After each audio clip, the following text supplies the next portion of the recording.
This is the product of the row and column totals. So n is 200. No, I have the wrong matrix in front of me. So n, want to make sure that we use the observed matrix because the expected matrix is not necessary to, it's not necessary that we find it. So I want to make sure I pick up the right numbers. So n is 200. AD, so AD is this. Here's A, here's D. 68 times 45 minus BC. Here's B, here's C. BC is 52 times 35. Square it. Divided by the product of all the row and columns. So 103, 97, those are the row totals, and now the column totals, 120 and 80. What do we get? Let's try it.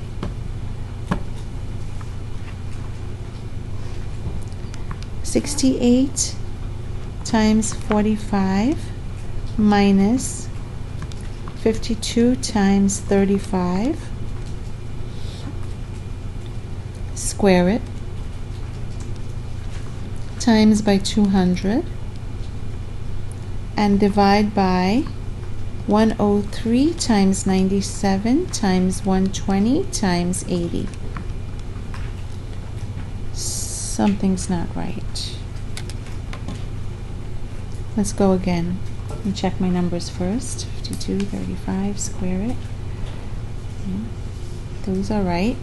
Let's try again. 68 times 45 minus 52 times 35.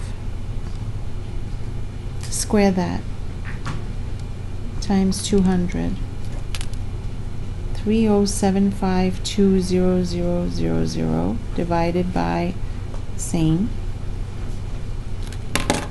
Divided by 103 by 97 divided by 120 divided by 80. 3.206. That's the same number I got before. Are you with me? Does that always work? Yes. Okay. I just messed up my calculator the first time. Yeah, it always works. So even for like when the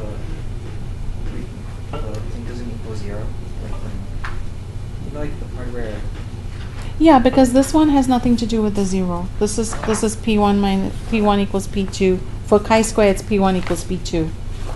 So yeah, it always works.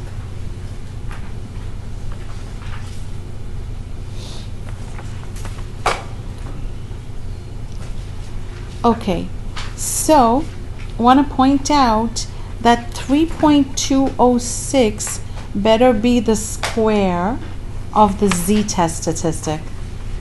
What was my z-test statistic?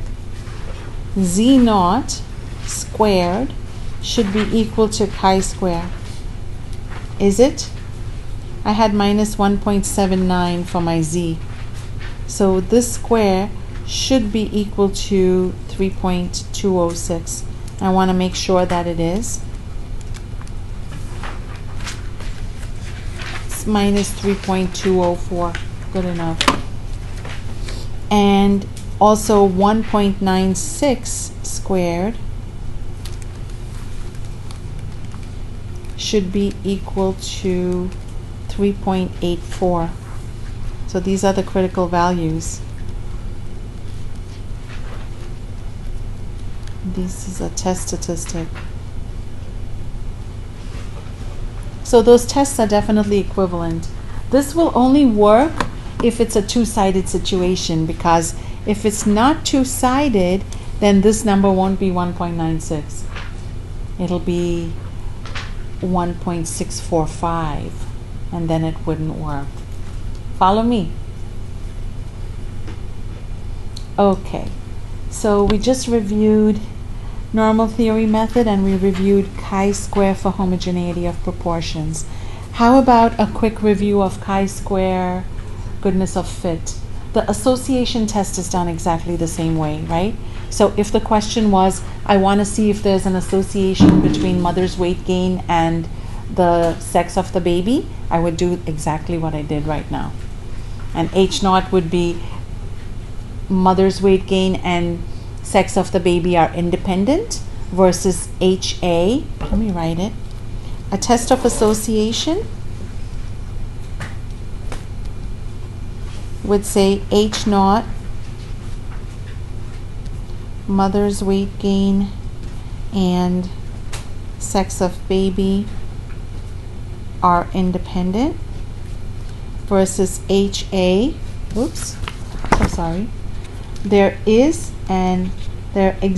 an association or a relationship between the two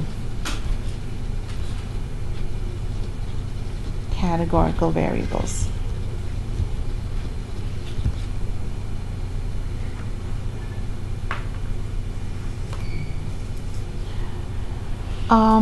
And every single thing that I did for chi-square would be done the same way for this test.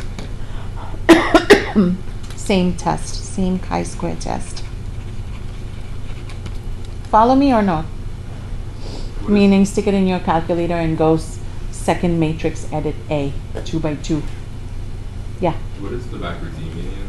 What does what mean? The backward D after HA? This? Yeah. There exists. Okay. Excuse me.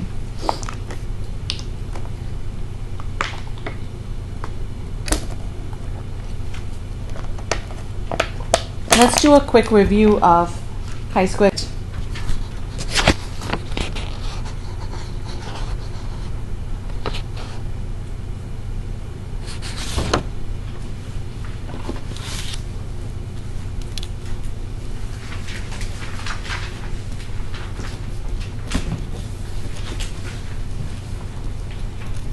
Let's say that H naught is P1 equals 0.8 and P2 equals 0.2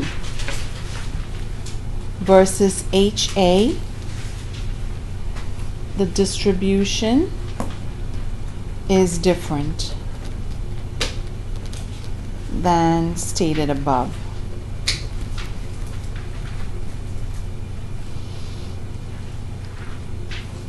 Let's say that the observed values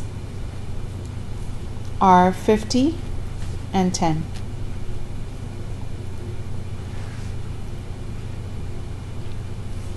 Then the expected values are obtained by going E equals N times PI. This is the same formula as the mean of a binomial. Right? This is a multinomial distribution. If I could have many categories here, K categories. In my case, I only have 2 categories. Okay? So E equals N times P. So N is 60. The total is 60. So 60 times 0.8, 48. And the total has to remain 60, so this number would be 12. And chi-square, test statistic, is a summation, observed minus expected square over expected.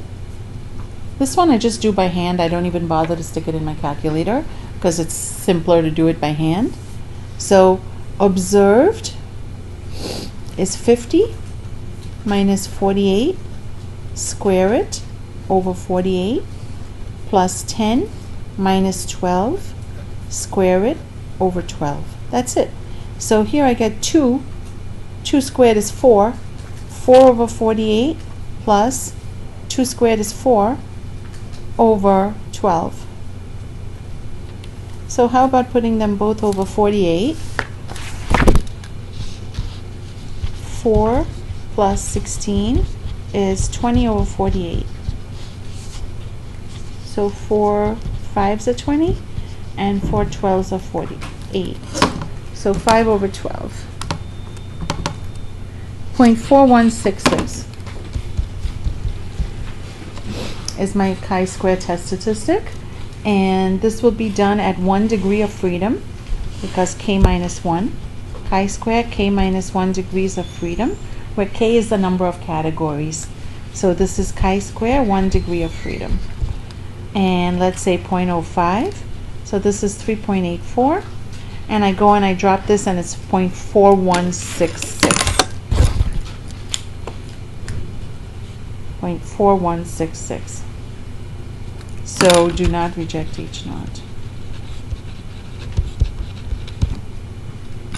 Did you guys get this number? Great.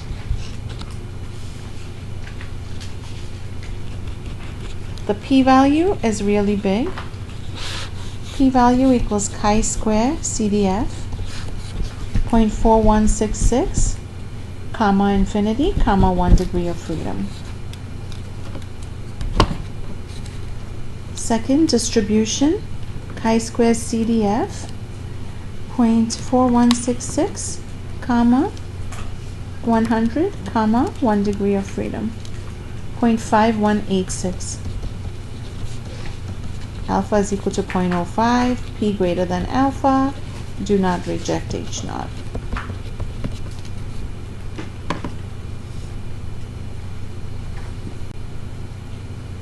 So a large value of chi-square shows disagreement between observed and expected.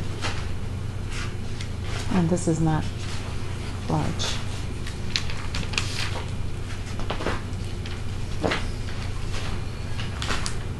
Any questions? Yeah. It's not gonna be a dumb question, but for chi-square, you wouldn't be able to do confidence interval, right? Okay. Okay. How about a quick review of comparison of means? Okay. So first thing we did for comparison of means was the matched pair design. Matched pair design for comparison of means.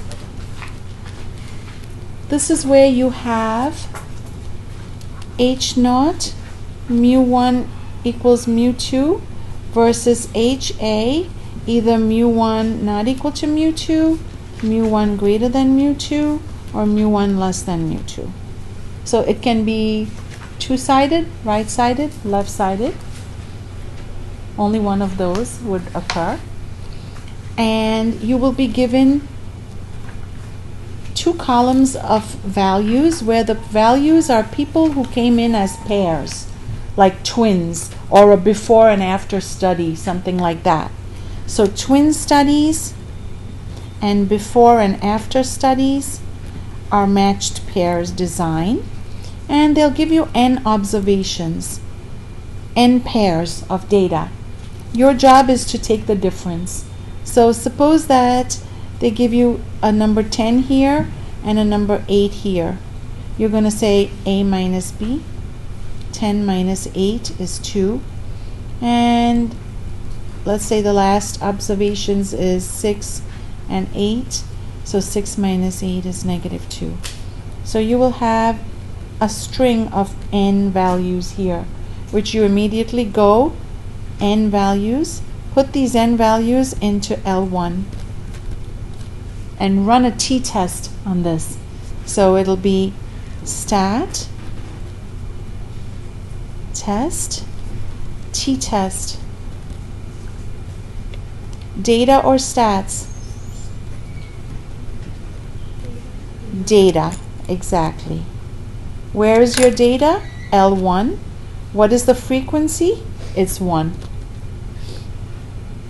And it will spit out the test statistic as well as the p-value for you. That's it, done. If it's two-sided, you can go find the confidence interval by going stat, test, t-interval. Get it? So that's the first thing we studied. Then we studied independent samples, comparison of means. So again, you have H naught